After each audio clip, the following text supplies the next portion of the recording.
Hello. Oh my gosh. Hi, handsome. How I'm are pretty sure you? it's possible that we're live right now. So I'm great. How are you?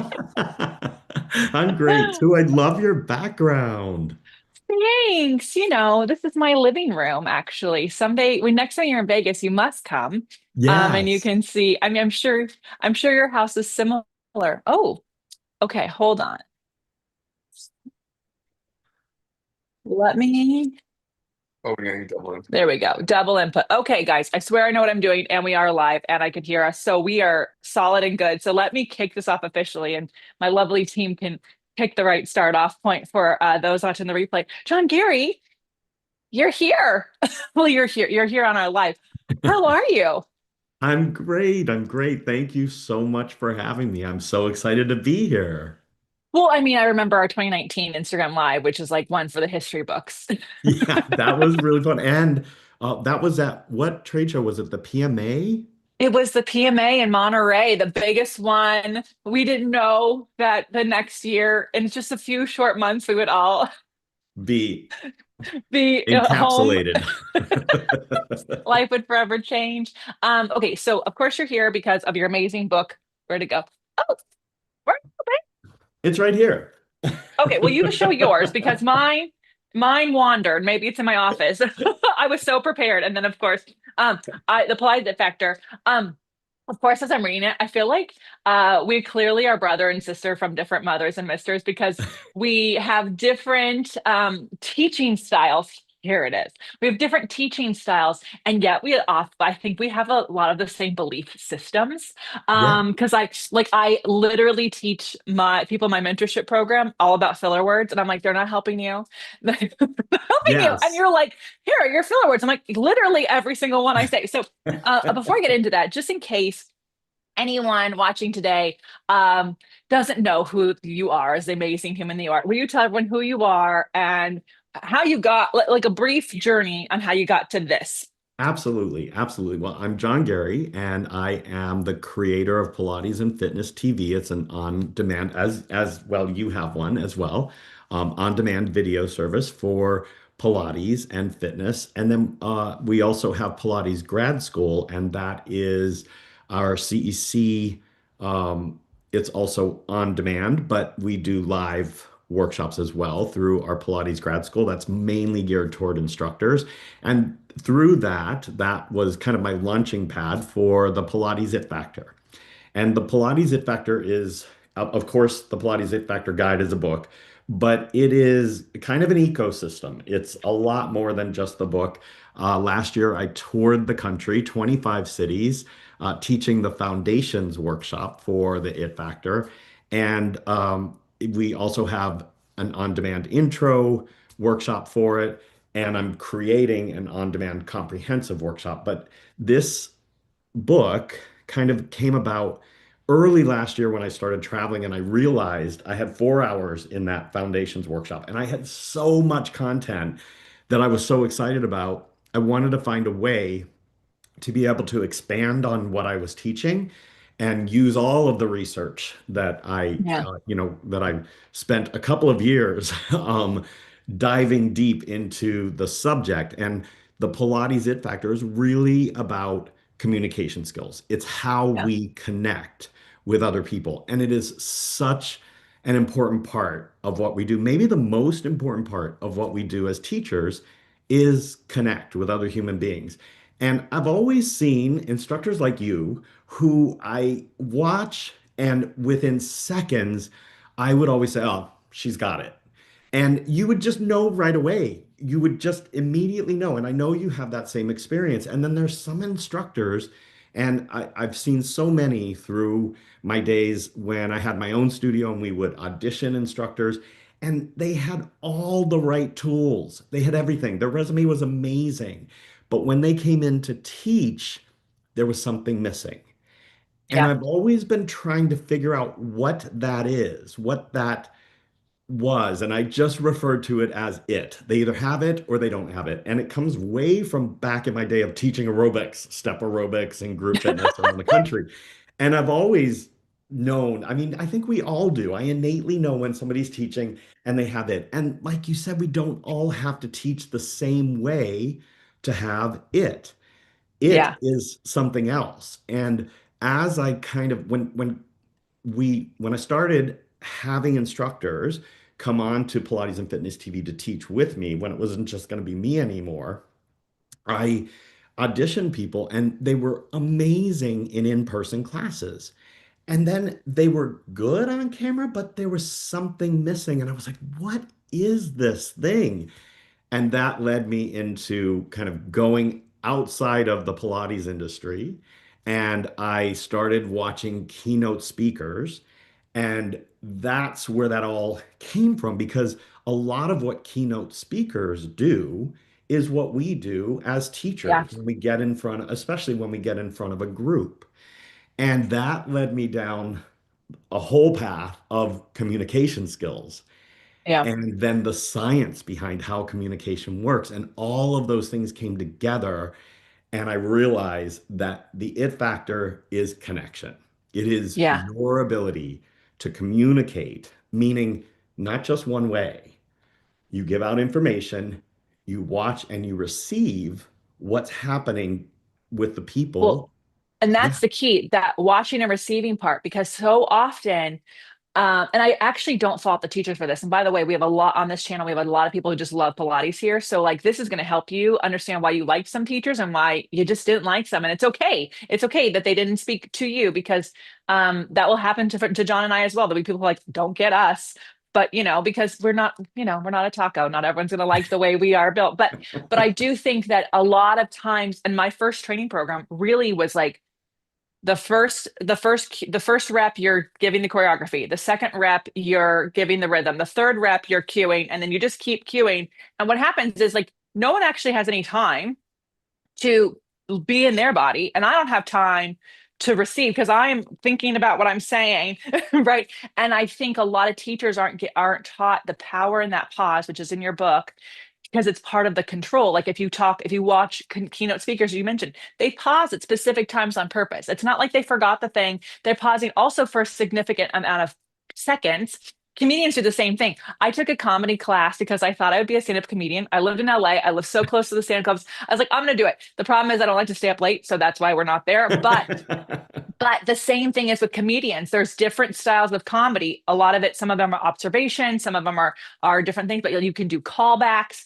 And so in my comedy training, right, you hear about these communications, the science of how do you say what you're going to say so that people stick with you, embody, picture themselves in that moment, use the visual. A lot of people give great visualization cues, but it's not connecting. So I think the watch and receive is as important to, all that you're saying. Yeah. And you know what? I could totally see you as a stand-up comedian. I I could really want to totally. be a lunchtime comedian. I'm like, is there someone who likes lunchtime comedy? That would be me.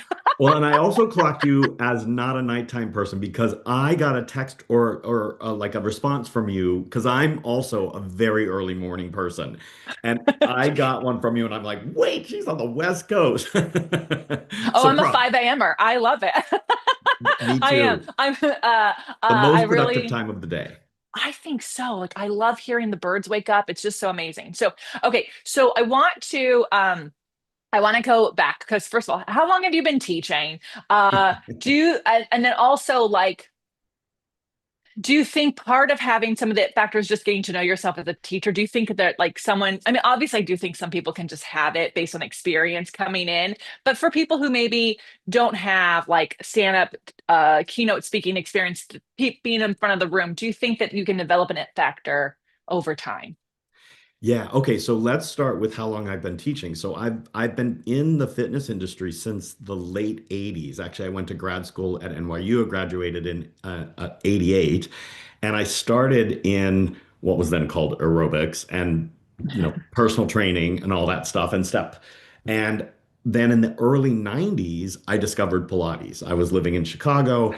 I was really, really inflexible, and one of my clients said, "You should try this thing called Pilates." There's a studio not that far from our fitness center, and I went and tried it, fell in love with it. I think the same story a lot of people have when they try Pilates. You realize it is so much more than what you initially thought it was going to be. And so that's why I really, really fell in love with it. And from there, I took my first teacher training program with Elizabeth Larkham in San Diego in 1998. And Oh then, my God. Do you know how jealous I am of people who got to study in the 90s? Because I didn't discover Pilates until 2005. And I just felt so, this is like, I felt so behind when I became a teacher because there were those of you who got it before the lawsuit, before everything. Like I still have a jealousy for that. yeah, it was a pretty strange time, right? Because we no one, it was well, Polestar was. Well, they were Polestar. I can't remember what they used, but like Stop Pilates was stop conditioning. Nobody was Mm. using the word Pilates because there was that huge lawsuit that was going on. So it was really kind of a crazy time because you're going to teach this thing which must not be named. So it was so bizarre. Doesn't sound culty at all. Doesn't sound culty at all. No, no. But yeah, so then I did some training with Rail, with Bazzi, Arts and Sciences, and then I found Moira Stott Merrithew, and I just absolutely fell in love with her. I fell in love with that program, and so I moved to Toronto, lived there for 8 months while I went through the entire program, and then I came back and opened my studio in Long Beach, California, and I had that for 18 years. What a life. What a Yeah. life. I do recall because we overlapped in Southern California and I do recall your big move. It was like I heard it, you're you, so you're known all over.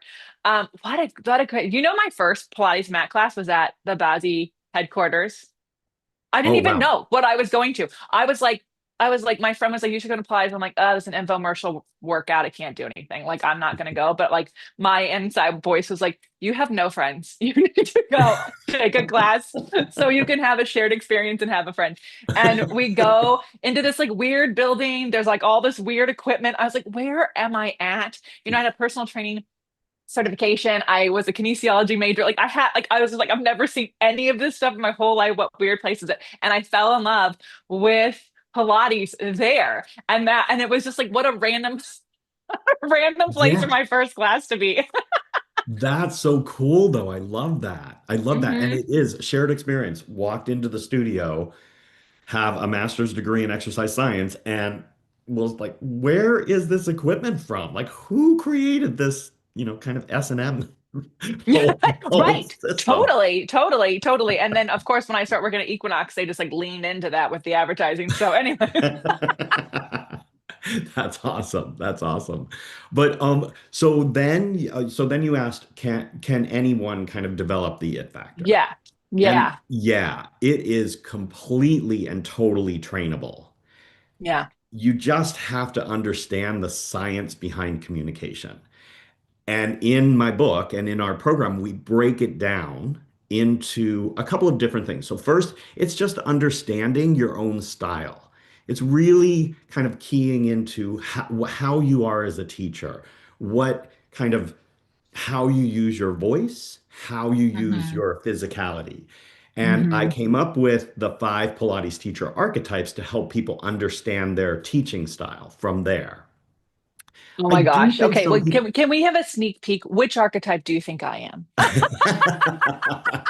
Well, you kind of been tipping it off. So you're definitely entertainer. Yeah. Yeah, you're definitely entertainer. And then, I've been thinking about that because one of the best things is when you can kind of have all of the teaching styles. That is, to me, that's the true it factor. When somebody can have them all and know when to use which one. I Because think that is the expert course because I do think it depends like of the course we're at the expo together, the Pilates Journal Expo. And 90 people in a mat class, you kind of have to be to me, you have to be an entertainer to make sure that 90 people have a great time because you're not going to be able to like correct 90 people. You're gonna, you have to, No. but you have to keep them engaged enough to stick around and feel like they're part of a community. But then if you're one-on-one, it's a whole different. I can't just entertain you for an hour. Yeah. We have to do something for you. It's a little more personal. Yeah. And I think one of the things you said right there tells me another part of your own unique it factor. And that's the pal, the Pilates pal. And I don't know if you consider yourself a Pilates pal, but you just said you want people to feel like they belong, like they're part of a community. And that is what the Pilates pal does really well. And maybe you Yeah. do that through entertaining, but I think you also do it just through your presence, just through, how you use your voice, how you use your physicality, that people feel welcome. They feel really, they trust you. And I think that's Yeah. a very important one. So let's go through Yeah. them all. So, Yeah, let's do them all. there's, Also, I love how I made it about me. Sorry, guys, watching later. We also have some good comments. So if you're watching live, we want to know, drop in the comments below. We've had some great people. Hi, Shields from Baltimore. We call her the DC girl, but she's Baltimore. She did Pilates in the 80s at the gym, I think, or in her graduate school, excuse me. So drop in the comments where you're watching. If you have questions for Dawn, we can answer, or for me, we'll answer it today. Let's go through the archetypes because I do, and then hopefully you have a quiz because everybody wants, to know their yes, archetype, yes. John. Okay. All right. So let's go through them. So first we have the Pilates entertainer, and we talked about that already.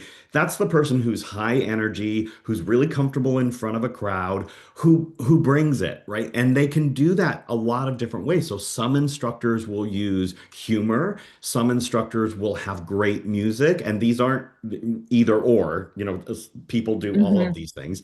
And then one of the things I love, and this is part of being a great keynote speaker, is being a good storyteller. And a good storyteller, I talk about this in the book. It isn't like, hey, I went to a Beyonce concert last night and let me tell you about my life. Right. That's a story, but a good storyteller is able to tie in whatever story they have with what is going on, which in this case is teaching Pilates. You have to make that connection back. So, for example, hey, this next exercise was inspired by the Beyonce concert I went to last night because those dancers were so flexible. So we're going to work on that with this exercise. And then there's a Beyonce song playing in the background. That Yeah. is a great storyteller, right? They're able to tie in their own personal experience with what's happening in the class. That's where the connection needs to happen Yeah. to be a great entertainer. Yeah. Yeah, I agree. I see that. And I definitely like an example. If you've been to my classes, everyone, like my fast class at Expo, I said this class came about because I needed it. So I was a runner, I was a quad dominant person. I didn't even feel my hip flexors and Pilates. People are like, don't overuse your hip flexors. Like mine are so strong. I didn't like they didn't feel taxed at all. And then I fractured my tibial plateau while running, and I had to squat walk right to my house to get in my car and take me to the surgeon go treat me like Kobe. And then what happened is as long as I didn't hyperextend my knee, I could be pain free. But in Pilates, I kept hyperextending my knee. So we're going to teach the back line. And this is going to, and like, so helping Yeah. people understand, right? And then bringing their exercises to, oh, do you see how that's a knee lock versus a long knee? And like how, so I think so I love that. Yes, entertainer in big spaces. That's me. Okay, next That's one. perfect. That's perfect and relatable, right? You made it Hmm. relatable because when we're the teacher, everyone looks to us as the expert. So you're kind of put on a pedestal. But when you say, "Hey, I have this issue," they feel like, "Oh, okay, I can do it." They had an issue with it too. So it just gives you that really strong connection, which is so helpful for retention. And that's one of the best Yes. things that comes out of having the it factors. People want to come back, not just to do Pilates, but to do Pilates with you. That is such an Yes. important part of it. Okay, next Yes. one. Okay. And it's similar but different. The Pilates motivator. So this Mm, to me is the cheerleader. This is the person that can really help you rise to the next level. These instructors, they know what to say, they know how to build you up. They make you feel more confident by what they're saying and how they're saying it. Their energy is also big and really open, very expressive. If I think about real world motivators, the one that comes to mind is Martin Luther King Jr. mm, And yeah. if you think of that speech, I Have a Dream speech, if you just put that on and listen to it just for a few minutes, that is a master class in motivation because by the end of that speech, you want to get up and do something. And Yeah. that's what a good motivator does. They have a way of expressing themselves and connecting with you to make you want to do something. It's a Yeah. huge part of what we do because a lot of people come into us nervous or afraid, not thinking they can do. And our job is to help them understand, yes, you can. And Yeah. it's just as simple as saying that, yes, you can. Yeah, I think that's a really key one, no matter if you teach online or in person, but especially in person, because Jay Grimes told me that Joe never told them what not to do. Joe only told you what to do. And I think Wow. as teachers, we miss out on motivating in a simple way. We say don't do versus you see what you don't want them to do and just tell them what to do because your clients actually want to do what you say. They want to meet you where you are. They want to rise to the occasion. And I think that that's a really great archetype and also one that might be easy to observe. And what are you saying that how could you tweak it to just be a little bit more of like a something that they could rise up and they could feel called? I love that. And our brain latches on to the word, right? So it doesn't Mhm. hear the don't, it hears what's Mhm. after that. Dogs are Mm. the same way. Tell a dog don't sit if they know how to Mhm. sit. The first thing they're going to do is they hear sit. And we are the same way. Our brain will latch on to what it is, not Yeah. to not do it, but it will just focus on that. So I love that to talk about what you want the client or the Mhm. student to focus on. That's beautiful. That's really great. All Yeah. right. The All right. Third next one, one. yeah, third one, Pilates coach. So the Pilates coach is, when I think of a coach, the first thing that comes to mind is somebody that's maybe a little grumpy, but it doesn't have to be a grumpy coach, right? It's just somebody who knows what the goal is. They know what the goal of the class is, they know what the goal of the exercise is, and they know what the goal of the student is or the client is. Mm. And they push you to reach that goal in a very Hmm. effective and safe way. So that we're Yeah. talking about the ideal coach here, right? One of Yeah. my best instructors when I would, and I see you as the coach. I think first of all, I do agree that there's a way to be all of these. I'm thinking of it as like your sun sign, your moon, and your right like your rising. Like I think that there's these things, but I think to go on to coach, what I think is really important because I was in sports, you have those grumpy coaches, but then there's those coaches who know which players to put in at what time, Yeah, which how to actually go and get the right thing out of it. And I think this is really great for instructors who have a little bit of imposter syndrome when it comes to that they can't do some of the exercises. Most of the coaches out, the best coaches in the WNBA, NBA, NFL, they are not the star players. right. But they know the game and they know how to put you in so well. And I really think this is where a lot of teachers might be able to find themselves an archetype that they can lean into because Yeah, or they already are doing it, but they could own it a little bit more. yeah. I love that. That's exactly right. And to me, the coach, we have one of my favorite instructors, Heather, at my studio in Long Beach. She worked for me the entire time I had the studio. She was like my first student in my teacher training program. And she was a dancer. She had a very soft voice. She had a very calm presence, but she could get you to do stuff through her coaching. She knew what the goal was. She knew how to get you to execute that exercise perfectly. And she knew how to get you to do another rep and another rep through her coaching. It Hmm. was just this Hmm. soft, like, everyone was like, she does it with a smile and a soft voice, but she kicks your butt. Right? I think we all can actually even think about a coach like Brad was trying to say like Jay might have been a grumpy coach. I actually will say that Jay wasn't. Jay knew how to use the power of pause. And he also knew when you could do something and when you couldn't. And if he knew you could do something, he would make a joke about what you were doing wrong. He would say shishi. And he would just go, okay, I was definitely out of line there. And then he would give you the directions. If he didn't think you could do it, he would actually like kind of just like move on to the next thing where he could empower you. And I think that is a sign of also a good coach. Sometimes are we harping on the thing that they can't do? Or are we actually challenging the thing that they can so that we can support those things? I think that Yeah, that's a great archetype for so many teachers to lean yeah. into because it doesn't require you to be in front of a crowd. It doesn't require you to like, because like, look, if you heard entertainer or pal, you might be like, oh, I could be a little bit pal, but like you can, I think the coach is a really aspirational one that a lot of our clients need. Yeah, I think so too. And I want to say, when I think of these archetypes, I don't think of them as personalities. I don't th like No. they are styles. They're tools that you Mm-hmm. can use. And to Mm-hmm. me, they're on a scale of like 1 to 10. So you could still be the entertainer in a private session. You're just not going to be at a 10, right? You're I going to love tell this. that Okay. story. Yeah, but you can bring it down. You can change how you use your voice and how you use your physical presence to still use that archetype, but in a little bit of a lower I range. love that, John. Thank you for expanding on that because that might help people feel like they don't have to learn all of these. They could just dive into one and then dial it up or down, Yeah. as the person needs it. I love this. Okay, great. What's the next one? All right. This one, I think a lot of people will immediately think of an instructor, if it's not themselves, who falls into this category, and that is the Pilates educator.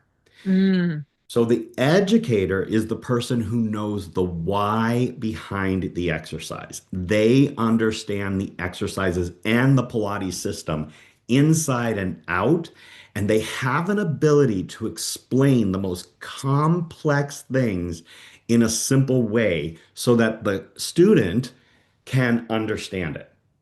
And for me, this brings into mind one of my favorite quotes, which is Albert Einstein.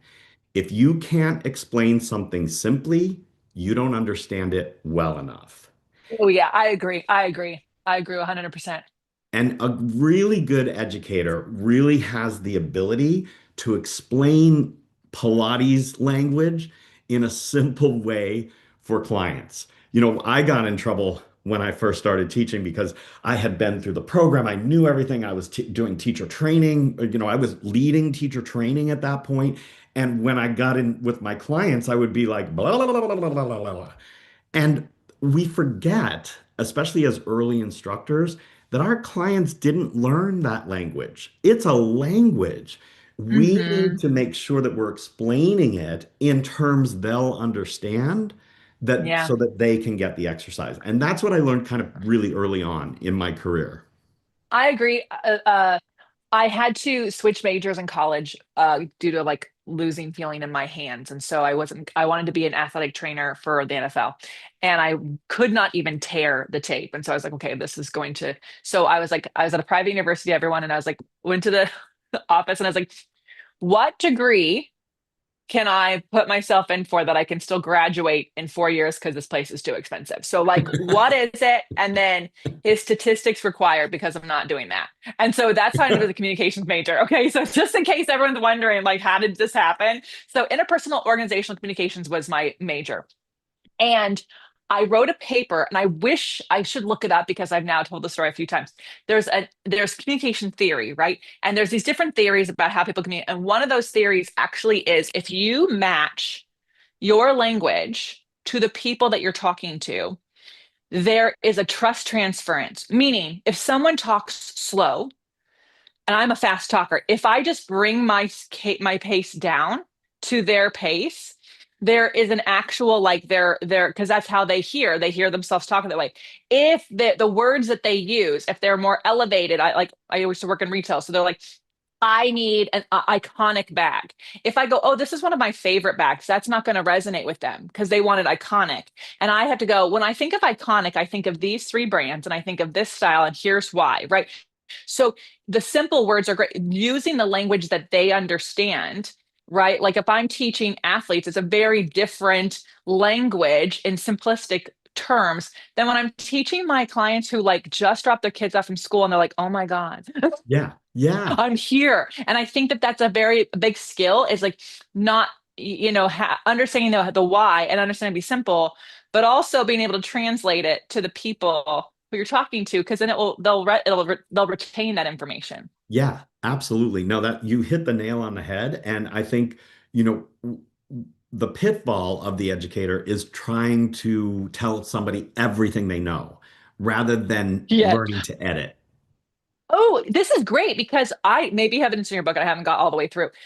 Do you have like in the strengths based world, like strengths coaching, Gallup Strength Finders, there's what they call the balcony and the basement. You could be in the balcony of your archetype, like you're up here, you're overseeing, you're like doing all the things. And then there's the basement, which is like when you're kind of overdoing it, when Yeah. you're yeah, Yes. yeah.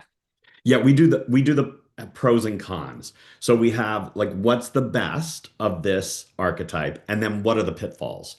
What are the things you have to watch out for when you're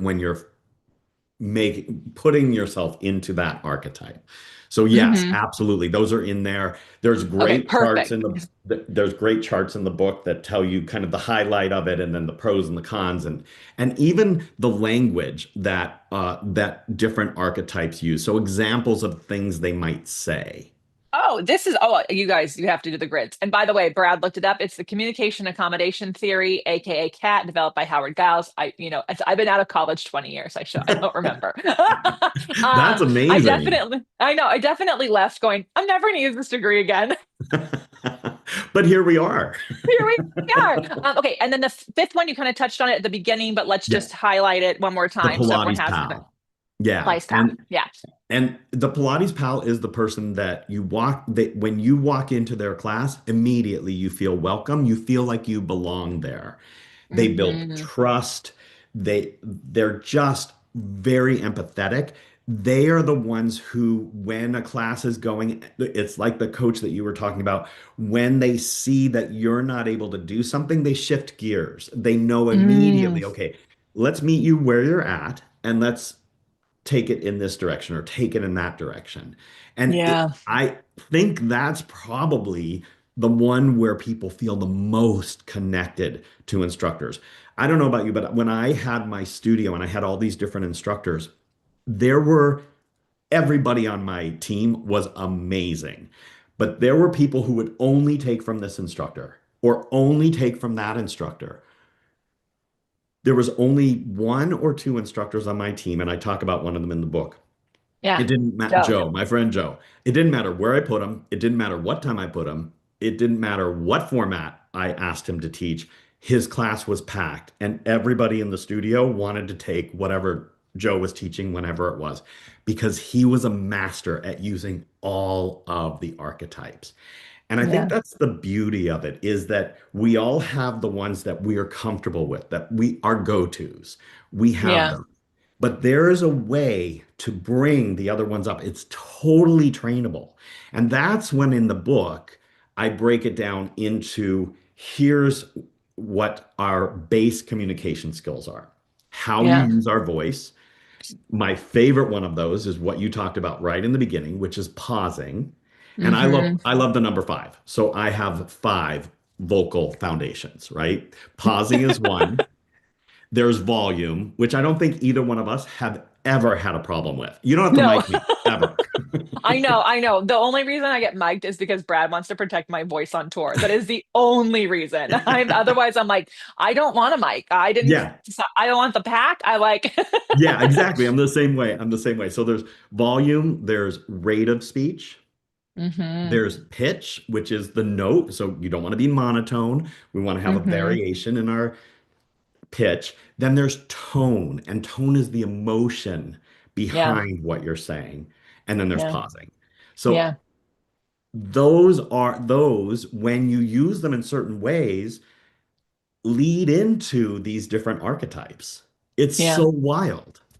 It's so well. So we had a question from someone watching Yeah. live, and we're going to put you kind of on the spot. If it's in your book, we'll just tell them to go with. Their question was like, can you would love some examples of these archetypes motivating people to do the less Instagrammable exercises. So like, I guess the question really is like, for whatever reason, people like are allergic to mat. I'm obsessed with the mat. I like fell in love with Pilates with the mat. I thought the equipment was crazy. The first time someone put on a reformer, I thought I was going to fly off.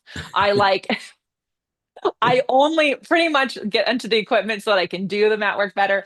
But are these archetypes something that can lend to getting people to do mat? Like, is there one archetype that's better at it than the other? Like, or do they need to lean into something? What do you think? So first of all, I agree with you. I think Matt is, and the reason people are afraid of it is because it's the hardest. Yes. Thank you, John. Thank you. When you have equipment, you can use that equipment to help you get through something or to make it a bit easier or some challenging too, but you can, Yeah. it's not as intimidating because you're focusing on something external. With Mm-hmm. mat work, it's all internal. It's right here. You either can do it or you can't. So You get to know yourself super fast. yeah, yeah, and people like toys. So a lot of people just want to jump on the equipment and play. I do believe, and I incorporate now Matt in every, if I'm doing a reformer session, we're doing a segment that's either standing mat or, on the reformer, Mm-hmm. we're going to do some mat work or whatever, because it's so important for us. And I think you can probably use any of those archetypes. For example, let's talk about the POW. Yeah. Yeah. You're building trust, right? Mm-hmm. So you're saying, hey, you know what? I know Matt is a little bit harder, and maybe for you a little bit more boring, but let's just give it a try today. Just trust me. Yeah. Let's jump on there. Let's find some exercises you like so we can start to incorporate that into your routine because then you can do it anywhere. So you're kind Yeah. of explaining to them why that whole thing, that's a bringing in a little bit of the educator as well, knowledgeable Mm-hmm. about why the mat is different from the other equipment. Mm-hmm. The entertainer, hey, I didn't like Matt either. But once you start doing it consistently, what I found is my work on the reformer got better. So, Yeah. you're giving them a story, you're tying it in, the whole motivator. There's so many ways that we can, the coaching, there's so many ways that we can build someone into doing more mat work. I agree. I really do. I think for the teachers watching, like, we always tell people, like, so everyone wants to quote Joe Pilates 10, 20, 30. And Jay would get really upset because they didn't finish the sentence. If you actually look at the ad, it was if you 10, we all did 10, 20, 30. And then it would say, if you do Pilates 3 to 4 times a week or your money back. And so Jay's like, unless you're going to finish that sentence, you shouldn't use it. So that's, I don't care if you use it, but I do think it's important. Like, not many people can afford either time or money wise to commit to coming to your studio 3 to 4 times a week, or even your online stuff. Having mat homework allows them to, because no one said they had to do a 50-minute session. People come to Joe's studio and do 20 minutes and leave. Like, you just have to, it's the compounding of hitting your Pilates 3 to 4 times a week that the change happens. And so I think you can use these different archetypes to explain to people, if you can't come here, then you're going to do your homework. And I can tell. I can tell if you did your homework Yeah. because it's going Yeah. to, I had a client who I used to make her do the standing marching, and she was 80 years old and she hated it. And I make her do it twice a week. And I was like, I know you're not doing it without me. So we're doing it here. And she was like, why do you make me do this? And I said, because you're over 80 and a fall is a death sentence. Like, Yeah. I'm just going to be real. Like, it just is. And so this is so you are less likely to fall. So that day she was in LA, Rodeo Drive. She, of course, doing too many things at once. She has her phone up to her ear, right? She's holding her bags and she's walking down the steps at Rodeo Drive. And you guys, they're like rounded, those Roman type steps, right? She misses one. And her legs do the march, march, march all the way down the steps. She came back and she's like, how often should I do that? Is there too much? Like, because I just told her, because if she'd fallen, that would have been broken bones. Like, that's cement. So I think that there are ways where I think that your book is so beautiful and helpful is like, as the teachers watching, we need to rise up and own our natural archetype and dial it up to I think we're sometimes afraid to challenge our clients a little bit, but like, you're the expert. They came to you. Yeah. So like, you can lean into that a little bit. Yeah, absolutely. And I think one of the things you said just really resonated with me because I use this throughout the book, especially in our workbook, on how to kind of make sure that you know what your style is. Because we have a quiz that people can take, and Yeah. you answer the questions or you score yourself on the different statements, and that's terrific. But Hmm. that's coming from your head.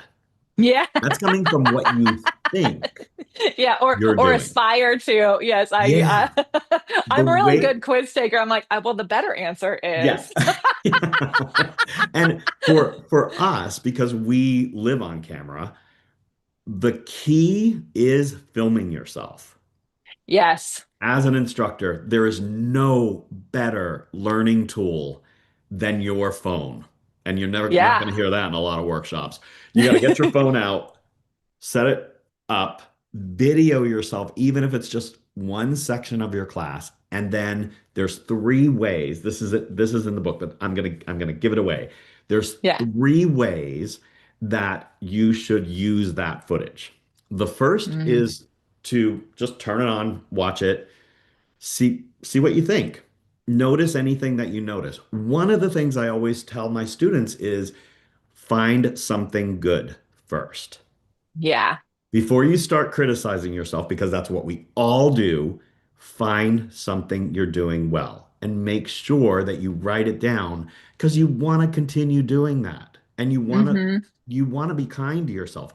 As if you were watching somebody else's video, the first thing you do if you were watching somebody else's typically is to Yeah. find something good to tell them, Yeah.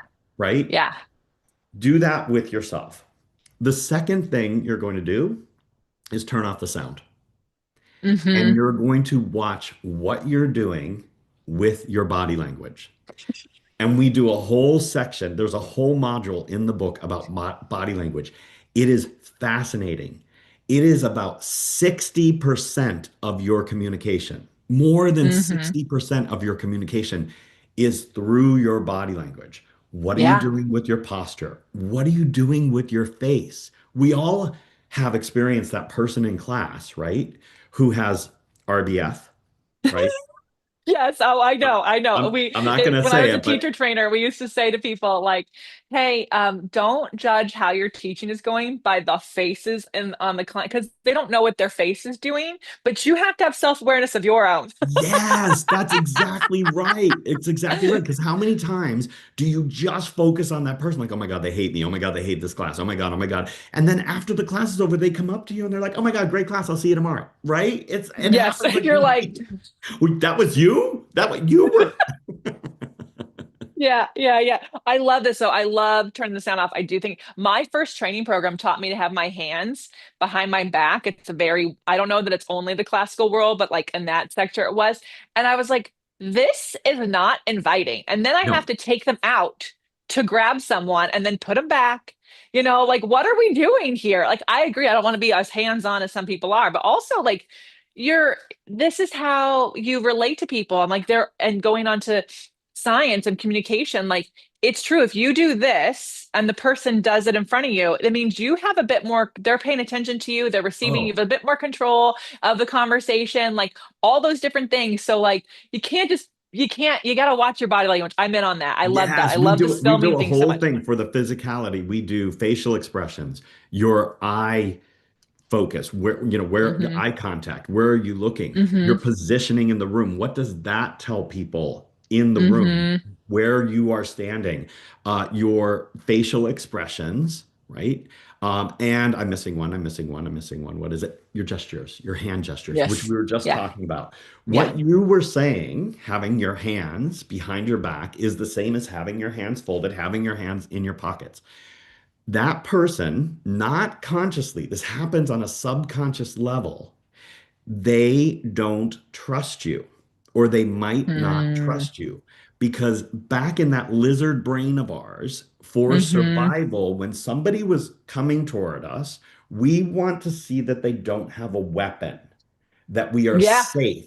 That's the Right. number one thing. And it's That's still back there in our brain. Am I literally why we safe? shake hands, everyone, is to be like, I have no gun in my hand. I have no Exactly. weapon, just so you know. Yes. So and you did the same thing that I did when we started this. Show your hands, even on camera. Hi, Yeah. everybody. How are you? You're safe with me, right? Yeah. It's okay. Yeah. You can trust. Same thing when I start a class. Welcome, everyone. My hands are open, they're out. You want people to immediately know that they're safe in your class. That's the PAL. Simple. Yeah. You want to be Yeah. the Pilates pal and it's not in your wheelhouse? Just show your hands at the beginning of class. Boom, you're now the Pilates pal. It's like, Yeah.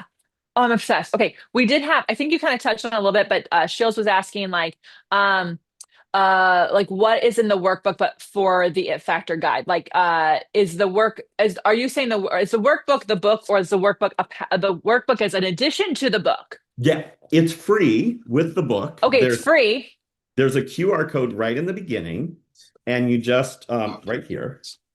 So you'll see the QR code, Yes. So if and I you buy the book, then I can get the workbook for free. digital. You get the digital. Yes. You get the If digital. Got it. Yeah, so it's digital and you can print it out if you want. It comes in a PDF form, but a lot of people don't want to deal with that. And so we sell it also. If you want the printed form, you can get that as well. It Yeah, if you're goes like someone who likes a journal, and you guys, we put the link in the chat. To those who are watching live, Brad put it in the chat. He's on it. Yeah, thank you so much. So every single module has prompts in it to go to your workbook and do the work because we know just listening to a podcast like this or just reading a book is not going to get you to have the effect. You have to do the work. It's just like when you Mhm. started teaching Pilates, right? You saw the instructor do the exercise, you heard how they cued it, you watched them cue other people, you had them cue yourself. But that didn't mean because I know the first exercise I taught had to teach in round robin, right? You get up there and you're like up at the bed, but you Yeah, have yeah. no words. Yeah. Mhm. And what do? You practice. You just practice and practice until it's a natural part of you. The same thing is true with communication skills. Yeah. You Yeah. practice them. And that's what the Mhm. workbook does. It prompts you to practice them. Oh, I Practice love them. this. I love a good workbook that goes with a book. I'm like, I like love a journal. I love anything. I can't read my writing, but I love to do it. Like I love the process. I think it Yeah. also helps you and be more analytical about what you're learning as opposed to just like surface level. Correct. I like Yeah, that a and lot. Hmm. it teaches you, it tells you how to integrate what we're talking about. And there's a really cool module in there about the science behind it. We were talking about a little bit before about that, how the connection happens and why the connection and modeling and all of those things. In the book, we have a whole module on the science behind it. What hormones get released during communication for good and for bad? Are you creating stress in someone and having them release cortisol in their system, which completely shuts down their ability to learn. How do you make sure you're not doing that? How do you make sure that Yeah. you're calming them down? A whole section on the vagus nerve and how to get that Mm, calm in yourself and with your students. And I love geeking out over that stuff. I love all of the science behind it. So that's what the book does really well is we start with all of the basics and then we get a little bit deeper, and then we come back and how does that tie into all of these archetypes? So yeah. that by the end, you have the full picture of what those archetypes encompass in terms of how you use your voice, how you use your body, what connections are happening Yeah. with that other Uh, person. Taking all the things that make you it, and then apply it with your archetype. I love this. Okay, so what's next for you, John? You've birthed a book. Yes. Like for lack of a better word, like you really like you made it. You did a workbook with it. Like, what's next? Are you on a book tour? Or is there a book club? What can people do with you? So yes, there is a book club. So in May, I'm doing a 2 month, it's 8 different sessions each week. We're doing a book club in May and June. So it starts the first week of May, and then it goes every week through June. And it's a 90-minute session with me. Each week, we cover a different module of the book. There'll be a little homework for you to do. You'll review it, and then you'll come in and you talk about pain points. What's hard for you? And then I will give you some ways around that and things to do, different teaching tools that I've learned along the way to really help you uh, integrate all of that great work and knowledge that you're gaining from reading the modules. So I think Yeah. I'm really looking forward to it because I wanted to find a way. We're used to getting out there with our workshops and being in person with people and really connecting with them. And this book is I mean, it's my first book ever. And once I wrote it, I was like, okay, wait, now what do what do I, so the book club seemed like the perfect way to reconnect with everybody and to help them get as much out of this as possible. You guys, Brad is on it with the links. He's got another link in there for that book club, xxll.co/JGBC. Uh, you know what I love about this? Because like I agree. Like there's something about in-person learning that's so amazing that workshops can only provide. There's something great about how a book can get to as many people as possible. But then there's the application of the information. And I think that what you're doing sounds like a really great spot because my breathwork coach said, information without integration is constipation. And I do think, and it sticks with you Yeah. because I do think a lot of times people just buy more books, buy more workshops, get all this stuff, and then they get overwhelmed because they don't know how to take the time to apply it. And I think that like not only can your workbook do that, but for those of you watching this in a timely fashion, you should do the book club. Because I do think that this is here's what I also love about you, John. Like neither one of us were trained the exact same way, but we're on the very much the same page when it comes to teaching Pilates because it doesn't really matter what version of a teaser you teach or what type of reformer you teach on. If people don't feel successful and excited to come back, then they go and tell their friends how bad their Pilates experience is. Right? They Yes. just do. And also like whatever they thought Pilates was. Maybe they're not even at a Pilates studio, but they were told it's Pilates. And so for retention, not just for yourself, but also for this industry to continue to grow, we do as teachers need to figure out how do I like to show up in the space, right? I'm not going to be John. He's not going to be me. We all get to be ourselves, but then how do we then articulate and show up with this beautiful method we get to teach so that we can make the biggest impact and change people's lives? Because the reality is they're doing this so that they could go do their life, so they don't trip down the stairs, so that they can go on that trip where there's cobblestone streets and they were worried about how they were going to keep up with their family. That's why we do it. That's really Yeah. what it is. It's you hit the nail exactly on the head. And I want to say that I'm not trying to make everyone teach the same way. That is the opposite of what I'm trying to do. I want to help people find their unique it Yeah. factor, their combination of all these archetypes and more that Yeah. brings out what people come to them for. That's the most Hmm. important thing. And I feel like what you just talked about is your why, right? Our Hmm. why for doing this. And in the very beginning of the book, I start with that. I'm sure a lot of people are familiar with Simon Sinek. He has a Hmm. great YouTube. Uh, I think it's a TED Talk, but I also did a full course with him. But he has a TED Talk that's amazing. I think it's called Start with Why. I know that's the name of his Hmm. book. I Yeah. think the I think the TED TED Talk might Talk be is the same. Yeah. yeah. And he really goes into people are not buying Pilates when they come to you. They're Hmm. buying an experience. They're buying Hmm. why you teach. So when they might come at first because it says Pilates, and that's why everybody's using Pilates, right? Because Hmm. that, It's the but buzzword right now, but yeah, like people were coming to you when it didn't have a name. So like it doesn't you're correct. It's not about the Pilates. It's really like it might be that the doctor told them to do Pilates, it might be that their friend told them, but the why they stay is yes, because of your why, because they see something, either they want to aspire to that or it's exactly what they're looking for. And it's that, and I think this is where a lot of people are actually stuck, John. I think that they are not taking the time to articulate why they do it. yes, They are like, well, I loved it. I love it. It changed my life. Okay, that needs to be, you need to drill it down a little bit more. And I think Simon talks about this, and there was another speaker who talks about like, don't just start with the first why. Well, why do you care? Why does it matter that your life was yeah. changed with Pilates? And Why why, does that and matter? why, and why. Why? And you get down to, I mean, like when I finally, it was actually in 2020 when like the world was shut down. The streets were so quiet in LA because I knew why I did it. I've been teaching for 7 years. I've been very successful. Like clearly my why was well articulated, but I was like, I also was kind of like, well, what is next? And why do I like why do I care that there's a next? And I just kept going why and why and why. And I got down to, oh, I do Pilates because it helped me belong in my body. Yeah. And when you belong in your body, you can connect more with others. And when you can connect more with others, we live in a much better place. It's like the world is a better place. And I think so like my big why is I think Pilates makes better humans. And this world needs some better humans right now. Yeah. And like the Taylor sisters talk about they teach Pilates for world peace. And like people can go, oh, that's very pageanty. But no, I agree. Like it really does. And so when you get down to it, you can get really deep on your why.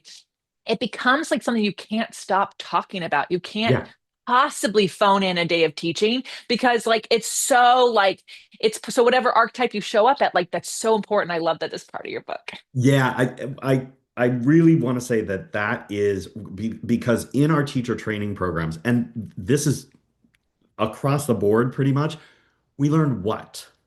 We learn what? Mm-hmm. The what is the exercises, the what is the programming, the what is the cues that you use for this, for that. We learn the what. What we need to do as teachers is have that why. Simon Sinek Mm-hmm. has the circle theory. So there's the why, there's the what, and then the it factor is really based in the how. How do you get that Mm. across? And we start with why. You already have the what. And like you said, it doesn't matter what method you learned from. It doesn't matter if you're even teaching Pilates. Maybe you're teaching fitness. Maybe you're teaching whatever. These are universal skills that we Yeah. cover in this book. That is the how. Mm-hmm. That's where our teaching training, our teacher training falls short a little bit. We Yeah. don't cover the how. There's not enough time, right? In 500 hours, we can barely get through all the content in a way that helps people know, okay, I'm qualified to teach. This is kind of the next step for people. It Yeah. really is, Yeah. how do you deliver that information? Because people are not going to remember that exercise you did or this exercise you did.